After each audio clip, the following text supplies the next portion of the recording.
Dante, ano na yung detalye nitong isinampang kaso ng US Court laban kay dating COMELEC Chair Andy Bautista at may pahayag na ba siya ukol dito?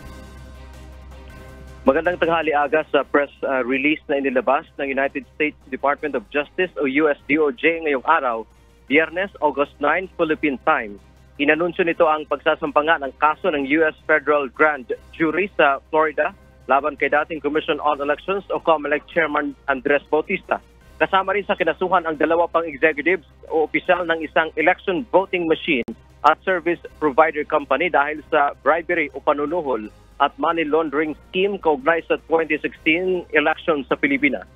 Bagamat hindi direktang pinangalanan kung anong kumpanya ito, pero ang naging provider ng COMELEC noong 2016 elections ay ang Smartmatic Company. Dagdag pa ng US DOJ, batay sa indictment, tumanggap umano ng nasa $1 bilyong si Bautista sa pagitan ng taong 2015 at 2018 sa pamamagitan ni Roger Pinate at iba pang kasabwat para masigurado ang kontrata. Si Pinate ay General Manager ng Smartmatic.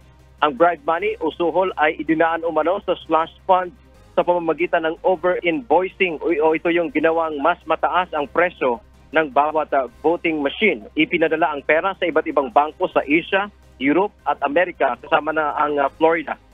Sa naunang pahayag ni Bautista, itinanggi niya na humingi siya ng suhol sa Smartmatic o anumang kumpanya. Sa pahayag naman ng kumpanyang Smartmatic, kinumpirma nila na dalawa nga umano sa kanilang empleyado ang nakasuhan dahil sa paglabag sa Foreign Corrupt Practices Act. 10 taon na ang nakararaan. Nanatili pa namang inosente ang mga ito hanggat napatutunayan. Pero inilagay na umano nila kaagad sa leave of absence ang mga ito. Dagdag pa ng kumpanya, walang voter fraud na iniugnay sa kanila at hindi nakasuhan ang mismong Smartmatic. Samantala sa pahayag naman ni incumbent COMELEC Chairman George Erwin Garcia, sinabi nitong biglaan at hindi inaasahan itong naging pangyayari.